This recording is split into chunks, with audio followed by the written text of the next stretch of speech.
Good morning students. હવે જુઓ, ગયા વખતે આ ચેપ્ટરમાં આપણે સુવાહકોના સ્થિત વિદ્યુતશાસ્ત્રની વાત કરી ગયા. જેમાં સુવાહકો સામાન્ય રીતે આપણા બે પ્રકારના વિચારતા હતા. એક ઘન પદાર્થ અને બીજું પ્રવાહી એટલે રાસાયણિક દ્રાવણ. એમાં આપણે આ ચેપ્ટરમાં માત્ર ઘન પદાર્થ માટેનો જ વિચાર કરવાનો. એટલે ઘન પદાર્થોની અંદર આપણે જોયું કે ત્યાં મુક્ત ઇલેક્ટ્રોન અસ્તિત્વ ધરાવતા હોય અને એ બધા ભેગા મળીને ઇલેક્ટ્રોન વાયુ બનાવતા હોય. એક કાલ્પનિક ઇલેક્ટ્રોન વાયુ ત્યાં વાદળ રચાય અને એને અંદર ઇલેક્ટ્રોન અસ્તવ્યસ્ત માર્ગે ગતિ કરતા હોવાથી આપણને એ મુક્ત ઇલેક્ટ્રોન વડે ઘન પદાર્થને જ્યારે તમે વિદ્યુત ક્ષેત્રમાં મૂકો ત્યારે એના વડે આપણને કંઈક વિદ્યુત વહન મળે. આવા જે ઘન પદાર્થોની અંદર એની જે વિદ્યુત વહન માટેના જે અગત્યના મુદ્દાઓ હતા એ આપણે અલગ અલગ 5 મુદ્દા જોઈ ગયા.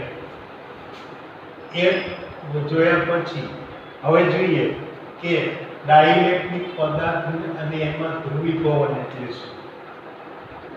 તો સામાન્ય રીતે ડાઇલેક્ટ્રિક પદાર્થ એ વિદ્યુતના અવાહક હોય, પણ એને જ્યારે વિદ્યુત ક્ષેત્રની અંદર મૂકવામાં આવે ત્યારે એક ક્ષેત્રમાં કંઈક ફેરફાર કરવા માટે એ જવાબદાર હોય. એટલે એવા પદાર્થોને ડાઇલેક્ટ્રિક પદાર્થો કહેવાય. તો આ જે ડાઇલેક્ટ્રિક પદાર્થ છે એ ડાઇલેક્ટ્રિક પદાર્થ આપણને બે પ્રકારના મળે. એટલે પહેલા તો ડાઇલેક્ટ્રિક પદાર્થ.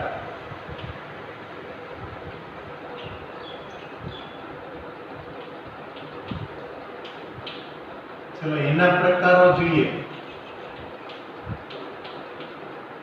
તેમાંનો એક પ્રકાર એ મળે કે જે અધ્રુવીય ડાઇલેક્ટ્રિક.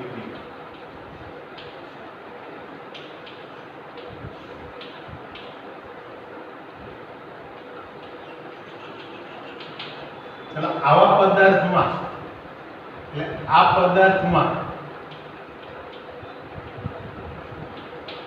ધન અને ઋણ વિદ્યુતભારના કેન્દ્રો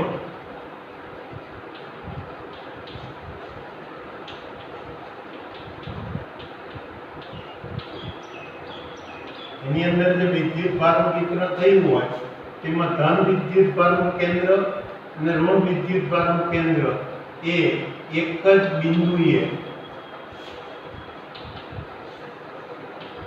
એકબીજા પર સંપાત થયા હોય.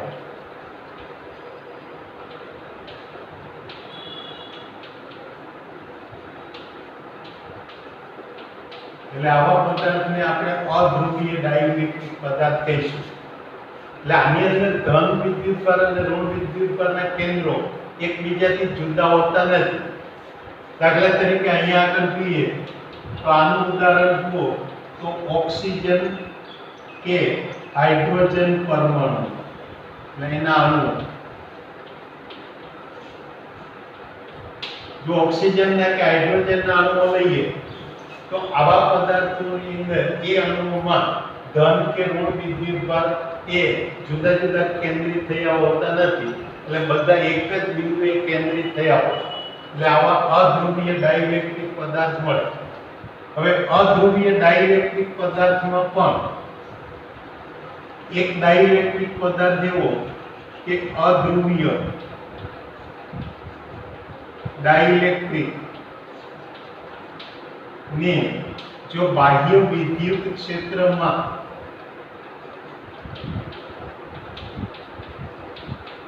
મૂકવાથી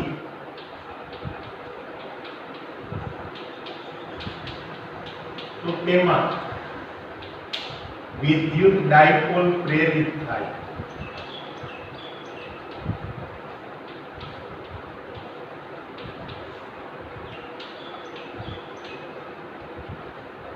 એટલે એક ધ્રુવીય ડાઇલેક્ટ્રિક પદાર્થ એવો હોય કે એને તમે બાહ્ય વિદ્યુત ક્ષેત્રમાં મૂકો તો એના ધન અને ઋણ વિદ્યુતભારના કેન્દ્રો છૂટા પડી જાય. એટલે કે એમાં વિદ્યુત ડાયપોલ પ્રેરિત થઈ જાય.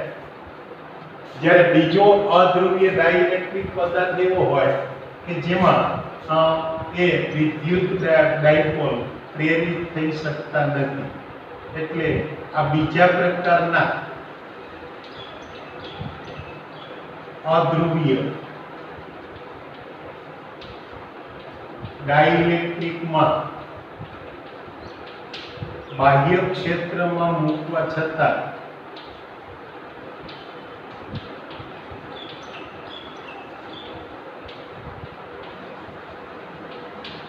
એમાં ડાયપોલ પ્રેરિત થતી નથી.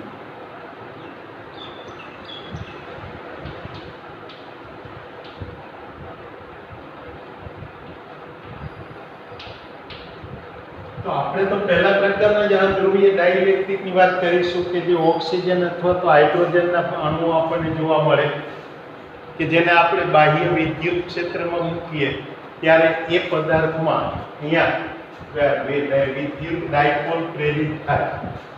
તો બીજા પ્રકારનો ડાઇલેક્ટ્રિક પદાર્થ જે છે એ ધ્રુવીય ડાઇલેક્ટ્રિક પદાર્થ.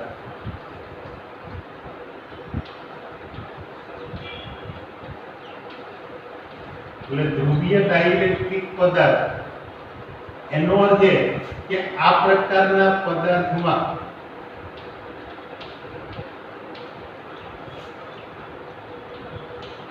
એ પદાર્થના અણુઓ એ પોતે વિદ્યુત ડાયપોલ ધરાવે છે.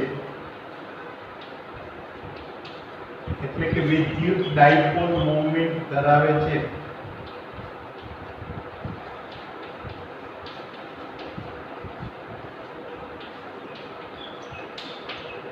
આનો અર્થ એ કે આવા પદાર્થમાં ધન અને ઋણ વિદ્યુતભારના કેન્દ્રો પહેલેથી આપમેળે છૂટા પડેલા હોય છે. એ કોઈ એક બિંદુ ઉપર સંપાત થયેલા હોતા નથી. એટલે ધન ધ્રુવ અને ઋણ ધ્રુવ એ બે ધ્રુવ તરીકે ત્યાં આગળ એ બે છે વિદ્યુતભારો કેન્દ્રિત થયેલા ગણી શકાય. અને જ્યારે બે આવા છૂટા વિદ્યુતભારો હોય એટલે એમાં વિદ્યુત ડાયપોલનું અસ્તિત્વ હોય અને ડાયપોલ હોય એટલે એની ડાયપોલ મોમેન્ટ હોય. તો આવા ધ્રુવીય ડાઇલેક્ટ્રિક તરીકે આપણે અહીંયા આગળ જોઈ શકીએ કે HCl એટલે કે હાઇડ્રોક્લોરિક એસિડ કે પાણીના અણુઓ આ ધ્રુવીય ડાઇલેક્ટ્રિક છે. હવે જ્યારે ધ્રુવીય ડાઇલેક્ટ્રિક લઈએ તો એમાં એક પ્રકારનો ધ્રુવીય ડાઇલેક્ટ્રિક એવો હોય કે આ પ્રકારના એ ધ્રુવીય ડાઇલેક્ટ્રિકમાં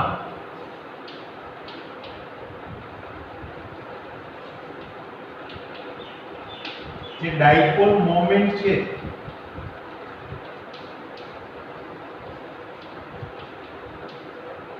એ અસ્તવ્યસ્ત રીતે ગોઠવાયેલી હોય.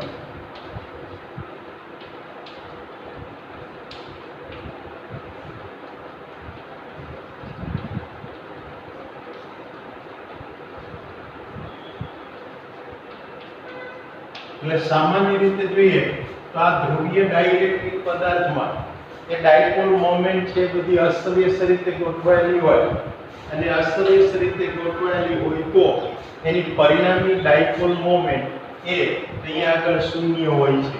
એટલે આથી પદાર્થની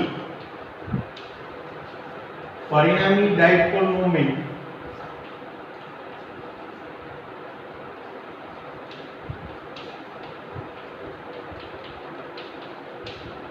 શૂન્ય હોય છે.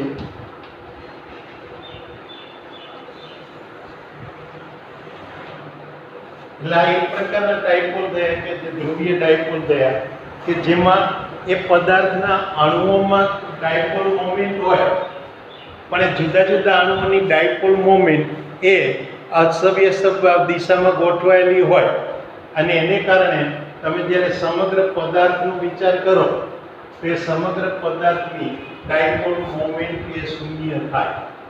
તો બીજા પ્રકારનો તમારી પાસે જે ધ્રુવીય ડાયપોલ હોય તો આ પ્રકારના ડાયપોલમાં એટલે કે આ પ્રકારના ડાઇલેક્ટ્રિકમાં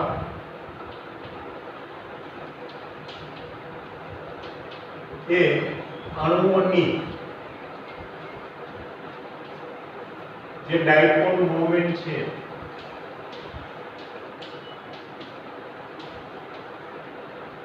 એક ચોક્કસ દિશામાં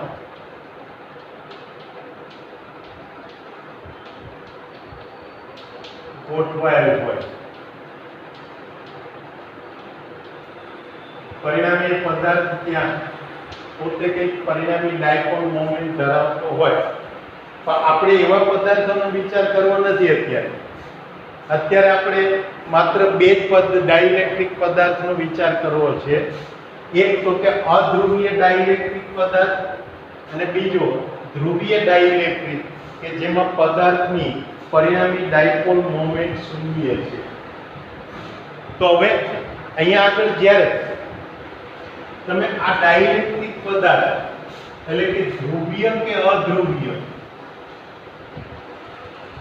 તો ધ્રુવીય કે અધ્રુવીય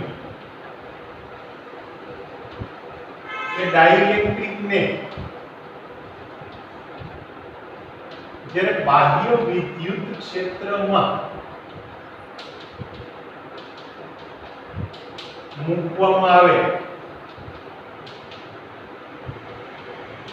ત્યારે તેના અણુઓની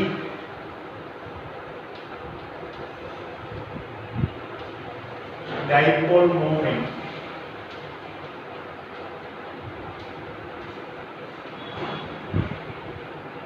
કોઈ વિદ્યુત ક્ષેત્રની બાહ્ય વિદ્યુત ક્ષેત્રની વિરુદ્ધ દિશામાં એની દિશામાં ગોઠવાતી જાય અને આ પ્રક્રિયાને ધ્રુવીભવન કહેવાય.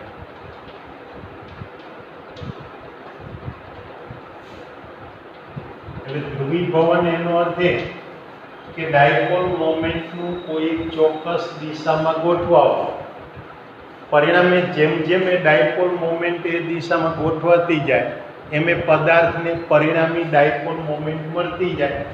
એટલે કે આ અહીંયા આગળ શું થાય તો કે જેમ જેમ વધારે અણુઓની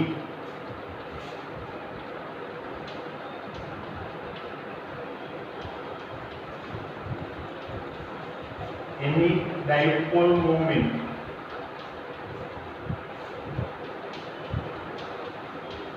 કે વિદ્યુત ક્ષેત્રને સમાંતર થતી જાય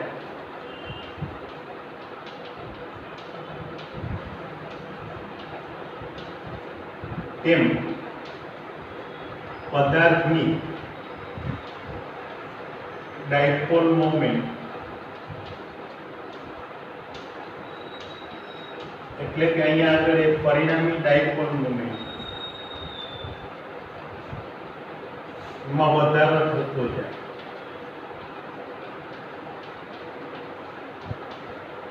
એટલે પદાર્થની પરિણામી ડાયપોલ મોમેન્ટ વધતી જાય. એ વધે તો અહીંયા આપણે જોઈ શકીએ કે પદાર્થના એકમ કદ દીઠ ડાયપોલ મોમેન્ટ જે મળે એ ડાયપોલ મોમેન્ટને પોલરાઇઝેશન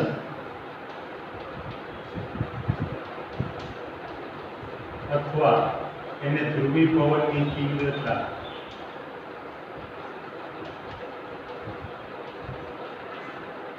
P કહેવાય.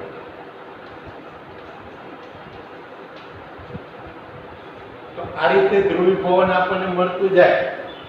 હવે આમાં એક પ્રક્રિયા એક પ્રકારનો ડાયપોલ એવો હોય કે જેમાં ધ્રુવીભવનની જે પોલરાઇઝેશન છે એટલે ધ્રુવીભવનની તીવ્રતા છે એ બાહ્ય વિદ્યુત ક્ષેત્રના સમપ્રમાણમાં હોય. એટલે કે જો આ પોલરાઇઝેશન P એ બાહ્ય વિદ્યુત ક્ષેત્ર એની તીવ્રતા E ના સમપ્રમાણમાં હોય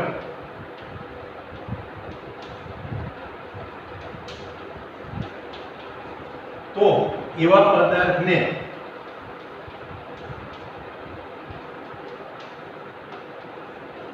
રેખીય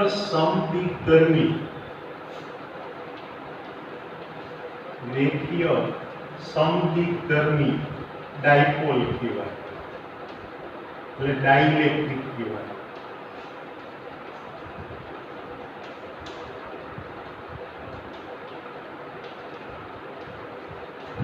એટલે જે ડાઇલેક્ટ્રિક પદાર્થમાં એકમ કદ દીઠ ડાયપોલ મોમેન્ટ એટલે કે પોલરાઇઝેશન અથવા તો ધ્રુવીભવનની તીવ્રતા એ જો પેલા બાહ્ય વિદ્યુત ક્ષેત્રના સમપ્રમાણમાં હોય તો એને રેખીય સમદ્વિધર્મી ડાઇલેક્ટ્રિક પદાર્થ કહેવાય. અહીંયા જોઈ શકાય કે આવા પદાર્થો માટે તમે કહી શકો કે આ પોલરાઇઝેશનની તીવ્રતા P સમપ્રમાણમાં ચલે વિદ્યુત ક્ષેત્ર E, અને માટે અહીંયા સમપ્રમાણની નિશાની દૂર કરવા કંઈક અચળાંક મૂકીએ કાઈ E, એટલે અહીંયા આગળ અચળાંક મળે. તો આપણને પોલરાઇઝેશનની તીવ્રતા આટલી મળે. અહીંયા કાઈ E એ અચળાંક છે અને તેને તે ડાઇલેક્ટ્રિકની વિદ્યુત સસેપ્ટિબિલિટી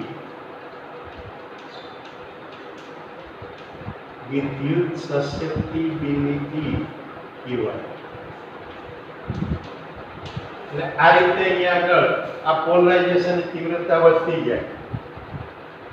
જેમ જેમ આ પોલરાઇઝેશનની તીવ્રતા વધી એમ એ ડાઇલેક્ટ્રિક પદાર્થમાં ઉત્પન્ન થતું વિદ્યુત ક્ષેત્રની તીવ્રતા વધતી જાય અને એ તીવ્રતા એ બાહ્ય વિદ્યુત ક્ષેત્રની વિરુદ્ધ દિશામાં હોય.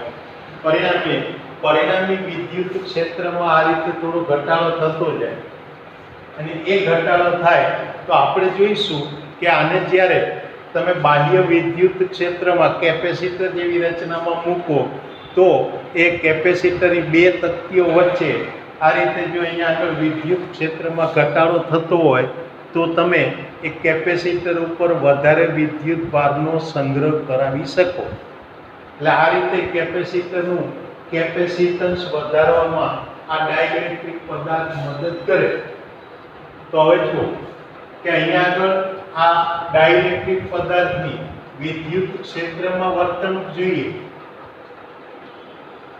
તો ડાઇલેક્ટ્રિક એની આ બાહ્ય વિદ્યુત ક્ષેત્ર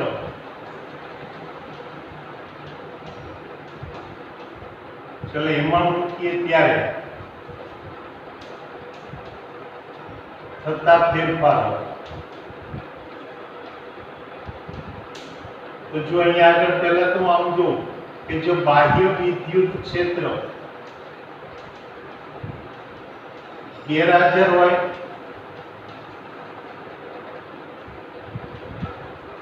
તો આ ડાઇલેક્ટ્રિક પદાર્થના આ અણુઓ લઈએ તો એ અણુઓમાં એની જે ધન અને ઋણ વિદ્યુત ભારને કારણે ડાયપોલ મોમેન્ટ છે એ આવી રીતે અસ્તવ્યસ્ત રીતે ગોઠવાયેલી હોય કે કોઈ એક ચોક્કસ દિશામાં આવતી ના હોય, એટલે આવી અસ્તવ્યસ્ત રીતે ગોઠવાયેલી હોય માટે પરિણામી ડાયપોલ મોમેન્ટ અહીંયા આગળ શૂન્ય હોય એટલે કે આ પદાર્થની પરિણામી ડાયપોલ મોમેન્ટ શૂન્ય હોય.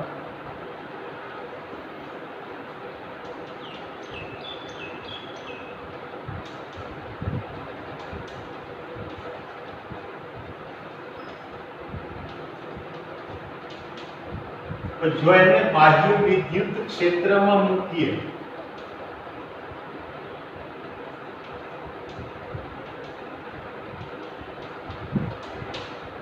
તો આ જે ડાયપોલ મોમેન્ટ છે એટલે આ પદાર્થ આ અહીંયા બાહ્ય વિદ્યુત ક્ષેત્ર એટલે આ તકતી ઉપર માનો કે ધન વિદ્યુત ભાર, આના ઉપરનો વિદ્યુત ભાર, તો હવે બાહ્ય વિદ્યુત ક્ષેત્ર એટલે મને આ દિશામાં મળે ઘનથી ઋણ તરફ. પરિણામે હવે જ્યારે પદાર્થના અણુઓની ડાયપોલ હતી તે ડાયપોલના ઋણ વિદ્યુત ભાર ધન પ્લેટ તરફ આકર્ષાય, ધન વિદ્યુત ભાર ઋણ પ્લેટ તરફ આકર્ષાય. એટલે આ જે બધી ડાયપોલ મોમેન્ટો છે એ કંઈક આ રીતે ગોઠવાતી જોવા મળે કે જે પેલા અસ્તવ્યસ્ત હતી એમાં ઋણ આ બાજુ આવે ધન તરફ. એટલે દરેક પદાર્થ અણુની ડાયપોલ મોમેન્ટનું આ રીતે પરિભ્રમણ થાય, પોલરાઇઝેશન થાય કે જેથી ઋણ વિદ્યુત ભારો એ ધન તકતી તરફ આવે અને ધન વિદ્યુત ભારો ઋણ તકતી તરફ આવે. હવે અહીંયા આગળ જોઈએ તો જ્યારે બે પાસ પાસેની ડાયપોલ વિચારીએ એટલે બે પાસ પાસેના અણુઓ વિચારીએ તો એકનો ધન વિદ્યુત ભાર એ બીજાના ઋણ વિદ્યુત ભારને સંતુલિત કરે. એટલે અહીંયા આ પદાર્થની અંદરના વિસ્તારમાં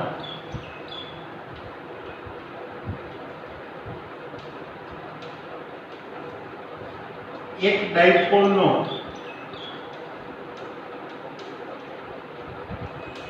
ઋણ વિદ્યુત ભાર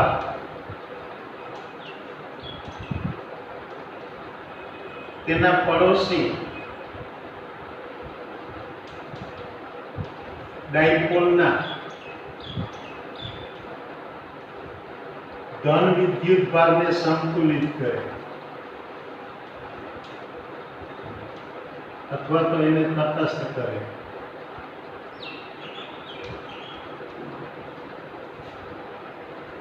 પરિણામે અંદરના વિસ્તારમાં મને કોઈ વિદ્યુત ક્ષેત્ર જોવા ના મળે.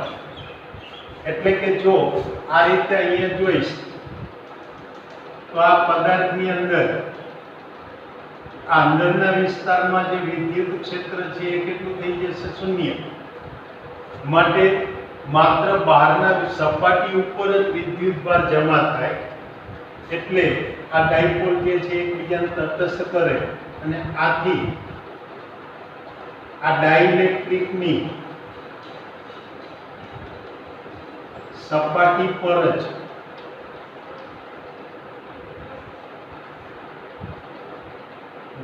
ધન અને ઋણ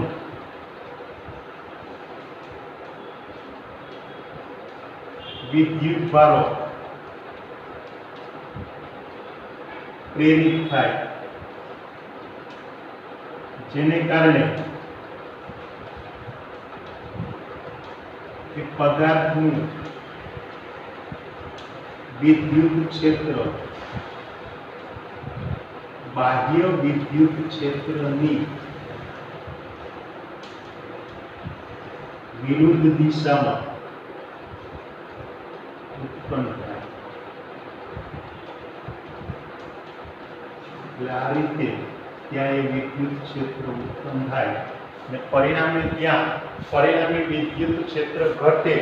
એટલે મેં હમણાં કહ્યું કે એ પ્રમાણે આપણે કેપેસિટર જેવી રચનામાં વિદ્યુત ભારનો સંગ્રહ કરવાની ક્ષમતા વધારી શકીએ, એટલે કેપેસિટન્સ વધારી શકાય. તો આ રીતે આ ડાઇલેક્ટ્રિક પદાર્થ અને એના ધ્રુવીભવન વિશેની વાત કરી શકાય. તો શું કહેવાય કે ડાઇલેક્ટ્રિક, તો કે આપણી પાસે બે પ્રકારના, એક ધ્રુવીય ડાઇલેક્ટ્રિક અને બીજો અધ્રુવીય ડાઇલેક્ટ્રિક. ચલો, અધ્રુવીય ડાઇલેક્ટ્રિકની અંદર ધન અને ઋણ વિદ્યુત ભારના કેન્દ્રો એક જ બિંદુએ સંપાત થયા હોય, એટલે કે એ અધ્રુવીયમાં તમને કાયમી ડાયપોલ મોમેન્ટ જોવા મળતી નથી. આવા અધ્રુવીયમાં પણ અમુક પદાર્થો અધ્રુવીય એવા હોય કે જેને બાહ્ય વિદ્યુત ક્ષેત્રમાં મૂકો તો એમાં ડાયપોલ પ્રેરિત થાય, જ્યારે બીજા પ્રકારના અધ્રુવીયમાં બાહ્ય વિદ્યુત ક્ષેત્રમાં પણ ડાયપોલ પ્રેરિત થઈ શકતી નથી. જ્યારે બીજી જે ડાઇલેક્ટ્રિક પદાર્થ છે ધ્રુવીય ડાઇલેક્ટ્રિક પદાર્થ કે જેની અંદર એના અણુઓ પોતે કાયમી ડાયપોલ મોમેન્ટ ધરાવતા હોય, તો આવા જે ધ્રુવીય ડાઇલેક્ટ્રિક પદાર્થો છે એની પદાર્થમાં અણુઓની ગોઠવણ એ રીતે થઈ હોય કે જેથી એની ડાયપોલ મોમેન્ટો સામાન્ય રીતે અસ્તવ્યસ્ત દિશામાં ગોઠવાયેલી હોય, અને અસ્તવ્યસ્ત દિશામાં ગોઠવાયેલી હોય તો એને કારણે પદાર્થની પરિણામી ડાયપોલ મોમેન્ટ શૂન્ય થાય. આ એક પ્રકારનું ધ્રુવીય. બીજા પ્રકારના ધ્રુવીયમાં પહેલેથી જ એવા અણુઓની ડાયપોલ મોમેન્ટ કોઈ એક ચોક્કસ દિશામાં ગોઠવાયેલી હોય, પણ અત્યારે આપણે એની કોઈ ચર્ચા કરવાની નથી. તો પહેલા પ્રકારના ધ્રુવીય કે અધ્રુવીય એવા પદાર્થોને તમે જ્યારે બાહ્ય વિદ્યુત ક્ષેત્રમાં મૂકો તો કાં તો એમાં ડાયપોલ મોમેન્ટો પ્રેરિત થાય, અથવા તેની જે ડાયપોલ મોમેન્ટો અસ્તિત્વ ધરાવે છે એ બંને એ બાહ્ય વિદ્યુત ક્ષેત્રને સમાંતર ગોઠવાય. ચાલો એને સમાંતર ગોઠવાય તો આપણને ખબર છે કે ડાયપોલ મોમેન્ટની દિશા ઋણ વિદ્યુત ભારથી ધન તરફ અને બાહ્ય વિદ્યુત ક્ષેત્રની દિશા ધનથી ઋણ તરફ. પરિણામે આવે કે બાહ્ય વિદ્યુત ક્ષેત્રના ધન છેડા તરફ એ પદાર્થના અણુઓની ડાયપોલના ઋણ વિદ્યુત ભાર આકર્ષાય અને ઋણ છેડા તરફ એના ધન વિદ્યુત ભારો આકર્ષાય. હવે જ્યારે એ પદાર્થને વિદ્યુત ક્ષેત્રમાં જોઈએ તો એમાં અંદરના વિસ્તારમાં કોઈ એક અણુના ડાયપોલનો ઋણ વિદ્યુત ભાર એની પડોશી બીજી અણુના ડાયપોલના ધન વિદ્યુત ભારને તટસ્થ કરે. પરિણામે અંદરના વિસ્તારમાં કોઈ ચોખ્ખો વિદ્યુત ભાર પ્રેરિત થતો નથી. માત્ર એ ડાઇલેક્ટ્રિક પદાર્થની સપાટી પર જ આ રીતે ધન અને ઋણ વિદ્યુત ભાર એ બે સામસામેના છેડે પ્રેરિત થાય, જેમાં બાહ્ય વિદ્યુત ક્ષેત્રના ધન છેડા તરફ પદાર્થના સપાટી પર ઋણ વિદ્યુત ભાર પ્રેરિત થાય અને બાહ્ય વિદ્યુત ક્ષેત્રના ઋણ છેડા તરફ એ પદાર્થની સપાટી પર ધન વિદ્યુત ભાર પ્રેરિત થાય. પરિણામે એ ડાઇલેક્ટ્રિક પદાર્થનું પણ એક વિદ્યુત ક્ષેત્ર રચાય કે જે બાહ્ય વિદ્યુત ક્ષેત્રની વિરુદ્ધ દિશામાં હોય, અને આને કારણે બે બાહ્ય વિદ્યુત ક્ષેત્ર અને આંતરિક વિદ્યુત ક્ષેત્ર એનું જે પરિણામી વિદ્યુત ક્ષેત્ર મળે એ ઘટાડો થાય. એટલે બહારથી તમે કેપેસિટર જેવી રચનામાં વધારે વિદ્યુત ભાર જમા કરાવી શકો, એટલે એનું કેપેસિટન્સ વધારી શકાય એવું કહેવાય. તો આ આપણે ડાઇલેક્ટ્રિક પદાર્થની વાત થઈ, એના ધ્રુવીભવનની વાત થઈ. હવે આવતી વખતના લેક્ચરમાં આપણે જોઈશું કે કેપેસિટર અને કેપેસિટન્સ એટલે શું. ત્યાં સુધી આપણે રજા લઈએ. આવજો. Good bye.